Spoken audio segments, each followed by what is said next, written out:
He is not resting. That is the first thing to understand. And it is the thing most easily missed. A raven perched on the neck of a moving wildebeest, body rocking with each stride of a 250-kilogram animal, does not look like a creature at work. He looks like a passenger, almost accidental, as if he landed there and has not yet decided where to go.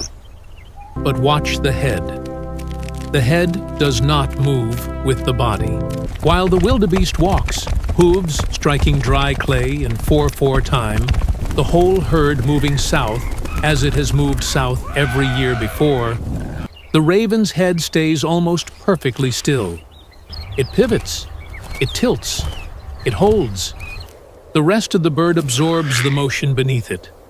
Legs flexing, toes gripping the bony ridge of the neck with a precision that looks effortless.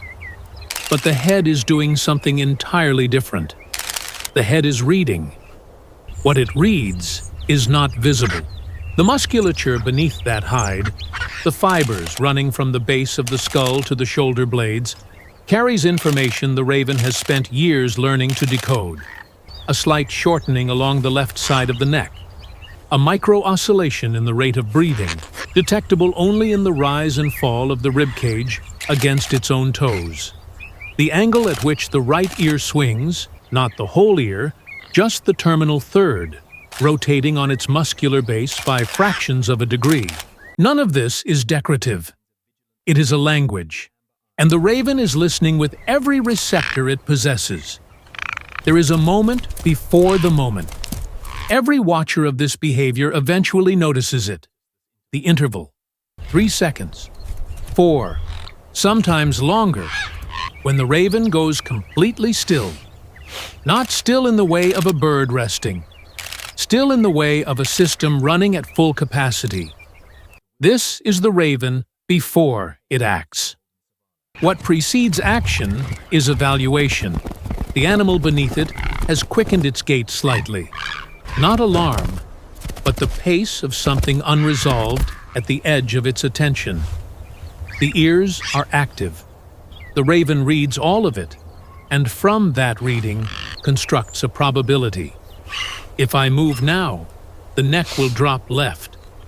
If I move now, the ear will sweep. If I move now, the foreleg is about to land hard on uneven ground and send a shock wave through the shoulder before I have finished what I started. So, the raven does not move now. It waits for a different now. And when that now arrives, muscle tone softening, breathing slowing by a fraction, the right ear going still, the head drops. Here is what most accounts of this behavior get wrong. They begin at the beak. They begin with the moment of contact, the extraction, the visible transaction between a bird's bill and a parasite in skin. That transaction is real. But to begin there is to miss everything that makes it possible. The raven does not arrive and immediately work. What is not happening is a programmed sequence that runs the same way every time. What is happening looks from the outside like stillness, and from the inside would look like computation. The wildebeest carries a particular burden it cannot articulate, but that its behavior constantly reflects. In the dry season, when herds compress around shrinking water holes, tick loads on each animal peak.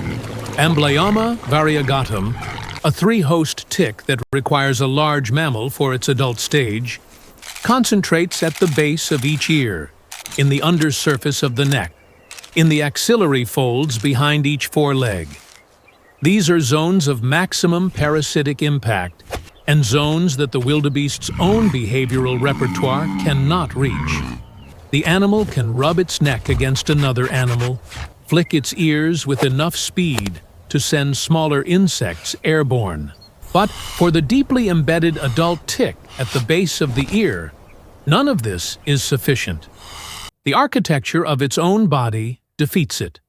The raven arrives at exactly this intersection of need and incapacity. The wildebeest's ear is the most expressive part of its external communication, capable of rotating through more than 180 degrees, of snapping forward in alarm, of sweeping backward in irritation with a speed sufficient to knock a feeding insect from the air.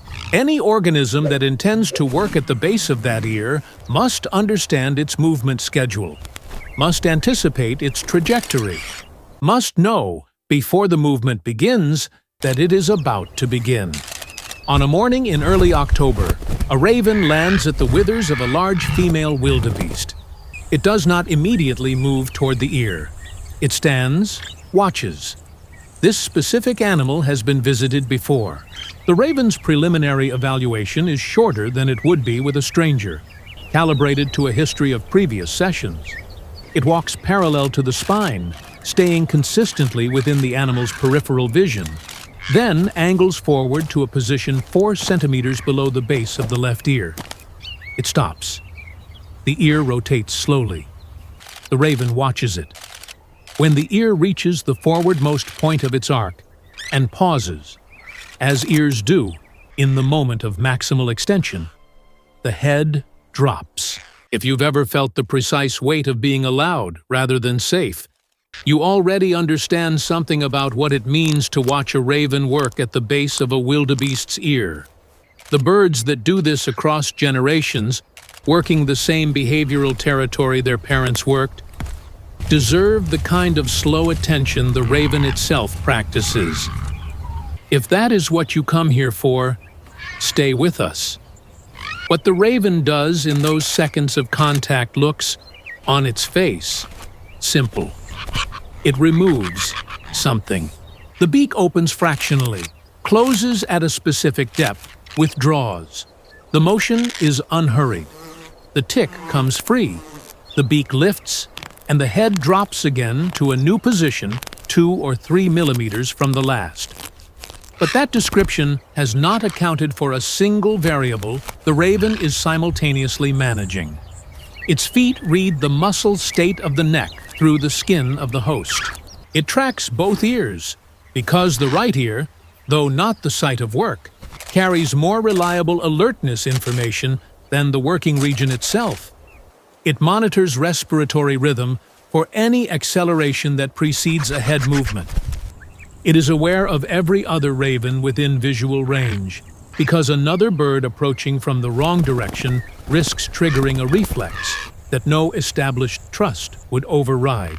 It is doing all of this while extracting ticks with a beak capable of delivering, on different occasions, on different substrates, forces ranging from a surgical fraction of a newton to the kind of impact that opens bone. That range is not delivered by different beaks. It is delivered by the same beak, governed by a system that calibrates output to task with an accuracy that has no analog in anything we build. Each second of the session is the compression of years of accumulated reading into decisions so rapid and so integrated they look, from the outside, like nothing at all. Specific wildebeest have specific preferences. Not for ravens as a category, for particular individuals. An animal that tolerates one raven working at close range to its ear will, on another day, respond to a different raven with an immediate head toss that makes the working position impossible to maintain. The tolerance is not a species trait. It is a negotiated relationship, tracked by the wildebeest with a specificity we have routinely underestimated. More than this, wildebeest in extended associations with particular ravens have been observed adjusting their posture in ways that cannot be attributed to coincidence. A slow tilting of the head that exposes the underside of the ear. A relaxation of the cervical musculature on the working side.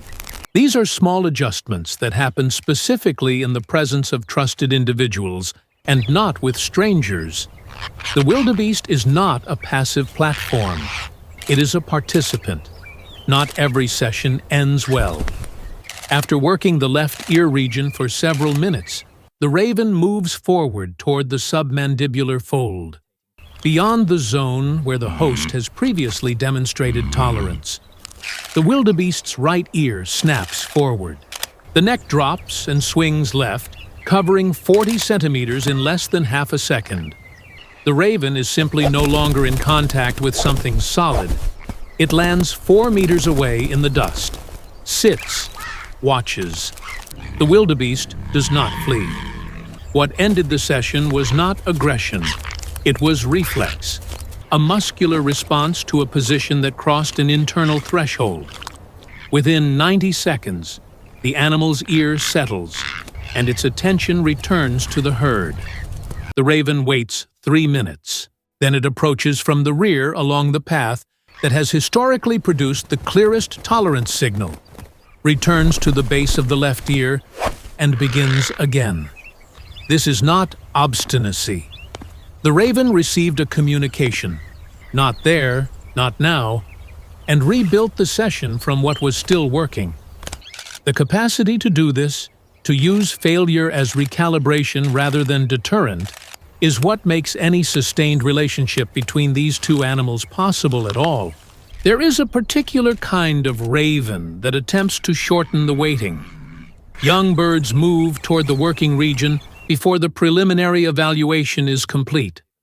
The approach is slightly too direct, the initial landing position too close to the target zone.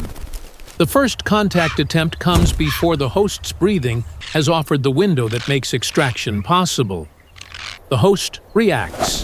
The young raven overreacts, disrupting the contact in a way that registers more strongly than the original mistimed approach. The session that might have been salvaged has become genuinely difficult. The older bird never generates the first failure because it never rushes. It arrives, lands at a distance, and waits, even when the target zone is visible, even when extraction would be straightforward. It waits because it has learned that the waiting is not wasted time. The waiting is the work. The herd moves south. The raven is no longer on the wildebeest. There was no clear ending, no signal of conclusion. It simply lifted. The wildebeest continues with the herd, left ear making a slow rotation. The base of that ear holds nothing now except the afternoon light. Somewhere above the plain, something with black wings and a brain that catalogs this specific animal among dozens of remembered bodies, is already calculating the conditions under which it will land here again. The session is not over. It is between sessions.